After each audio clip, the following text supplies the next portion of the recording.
Hello everyone, आपका हमारे YouTube channel में फिर से स्वागत है। देखिए, आज नया टॉपिक है कक्षा 12 की फिजिक्स का कूलाम का नियम।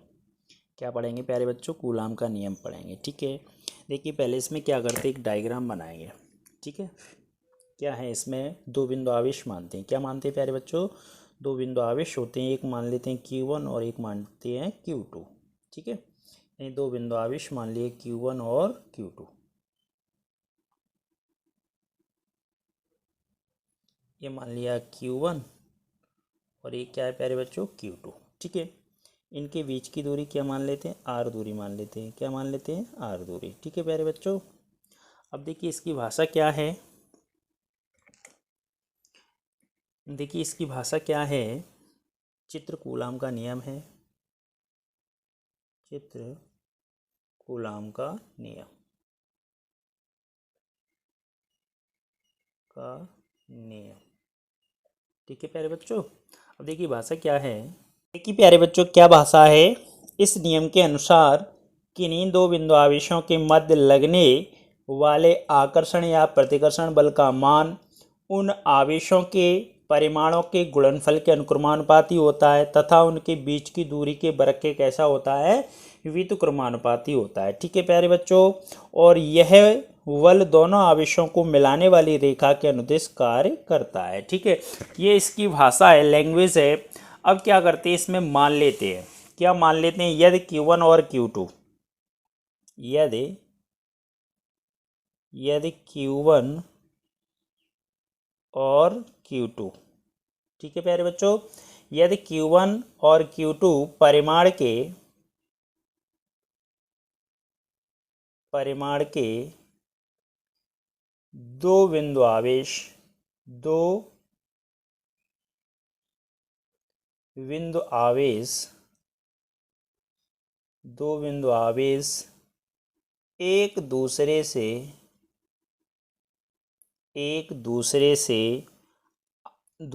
से आर दूरी, स्मॉल आर दूरी, कितनी दूरी है डायग्राम में? स्मॉल आर दूरी। ठीक है प्यारे बच्चों, आर दूरी पर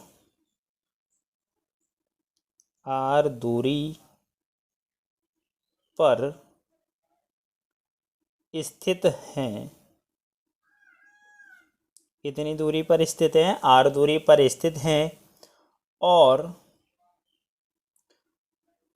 और उनके मध्य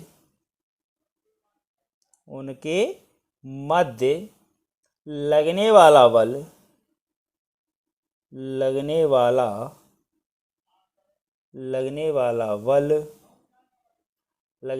बल F है। तो कूलाम के नियम के अनुसार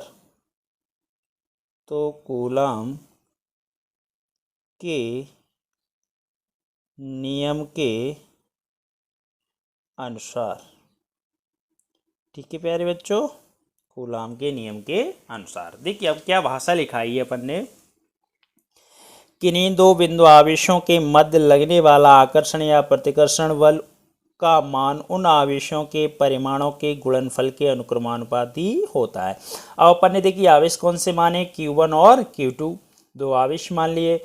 अब लगने वाला बल क्या माना है? F माना है। लगने वाला जो बल है वो क्या है प्यारे बच्चों? F है।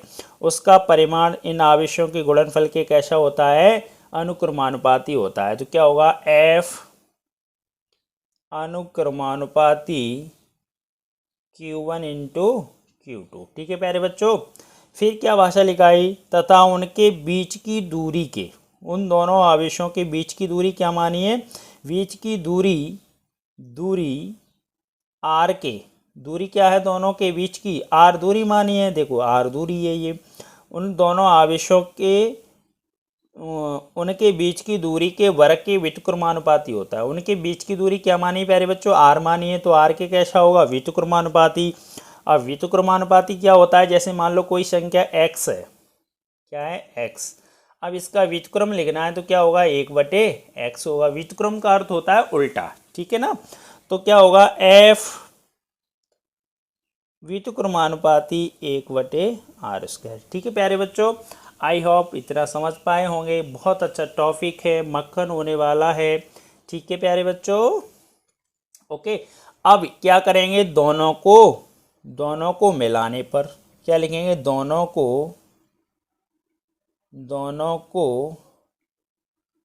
मिलाने पर, दोनों को मिलाने पर, जैसे ही दोनों को मिलाएंगे तो क्या आ जाएगा, एफ अनुक्रमानुपाती कहें या समानुपाती कहें, एक ही चीज़ है। ठीक है प्यारे बच्चों, Q1 इंटू Q2 वटे आर स्क्वायर। ठीक है, ओके। अब यहाँ पे क्या करेंगे, अनुक्रमानुपाती हटाएंगे तो एक नियतांक आ जाएगा, यानी कांस्टेंट आ जाएगा। क्या आ जाएगा, एफ इक्वल टू के Q1 इंटू Q2 और वटे आर स्क्वायर। इसको इक्वेशन मान लेंगे एक। ठीक है प्यारे बच्चों, ये समीकरण एक मान लिया। ठीक है, आई होप आप समझ पाए होंगे। अगर हमारा ये वीडियो आपको अच्छा लगता है तो इसको शेयर कीजिए, अपने दोस्तों को बताइए। ठीक है ना, और ज़्यादा से ज़्यादा क्या करना है, शेयर करना है। और अभी तक आपने चैनल सब्सक्राइब नहीं किया है तो चैनल को सब्सक्राइब कर लें। ठीक है ना, और बेल आइकन दबाएं जिससे नया वीडियो आपको प्राप्त हो सके। ठीक है प्यारे बच्चों, ठीक है ना, समझ पा रहे हैं आप। अब क्या लिखेंगे, जहाँ के एक नियतांक है, जहाँ पे क्या है प्यारे बच्चों, जहाँ के एक नियतांक है, नियतांक है। ठीक है, जहाँ पे के क्या है, एक नियतांक है जिसका मान, जिसका मान जिसका मान मापन की पद्धति पर निर्भर करता है, मापन की पद्धति पर निर्भर करता है,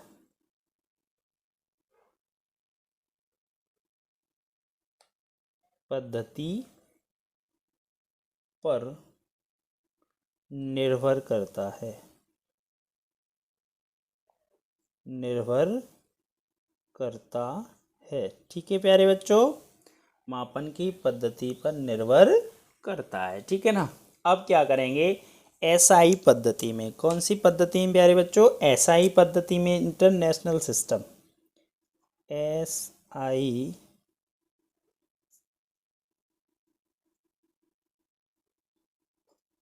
पद्धति में, कौन सी पद्धति में, एसआई पद्धति में।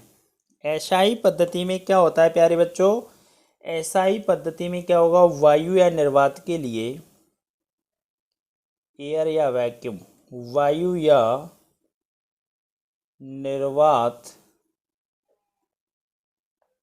के लिए के की वैल्यू होती है, के की दो वैल्यू होती हैं। के इक्वल टू होता है 1/4 पाई एफ्लॉन नॉट या एफ्लॉन जीरो, या होता है 9 × 10 की घात कितने प्यारे बच्चों, 9। ठीक है, न्यूटन, न्यूटन इंटू मीटर वर्ग प्रति कूलाम वर्ग, कूलाम वर्ग। ठीक है प्यारे बच्चों, अब क्या करेंगे, समीकरण एक से, समीकरण एक से। ठीक है प्यारे बच्चों, तो समीकरण एक में की वैल्यू रख दो तो एफ बराबर क्या आ जाएगा प्यारे बच्चों, 1/4 पाई एफ्लॉन जीरो Q1 इंटू Q2 वटे आर स्क्वायर। ठीक है प्यारे बच्चों, मात्रक क्या है, न्यूटन, मात्रक क्या है, न्यूटन। ठीक है ना, एसआई पद्धति में जो फोर्स होता है यानी बल होता है, बल को काय में नापते हैं प्यारे बच्चों, न्यूटन में नापते हैं। काय में नापते हैं, न्यूटन में। ठीक है ना, तो बल की इकाई क्या है, न्यूटन। ये कौन सी पद्धति में आ गया प्यारे बच्चों, एसआई पद्धति में। अब अपन कौन सी पद्धति में जाएंगे, सीजीएस पद्धति में। कौन सी पद्धति में प्यारे बच्चों, सीजीएस, सेंटीमीटर ग्राम सेकंड पद्धति, ये एसआई पद्धति है। अब क्या करेंगे, सी जी एस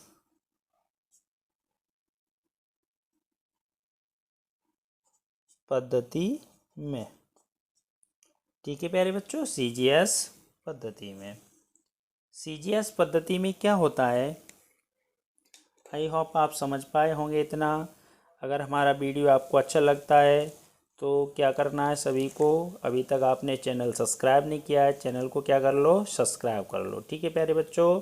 और क्या करना है, बेल आइकन दबाना है, ठीक है। और ज़्यादा से ज़्यादा क्या करना है, शेयर करना है, ठीक है। अब कौन सी पद्धति में जाएंगे, सीजीएस पद्धति में। सीजीएस पद्धति में क्या होता है, वायु या निर्वात के लिए के बराबर एक होता है। के बराबर कितना होता है प्यारे बच्चों, एक, ठीक है। के की वैल्यू एक होती है। अब जैसी के की वैल्यू एक होगी तो समीकरण एक से, ठीक है प्यारे बच्चों।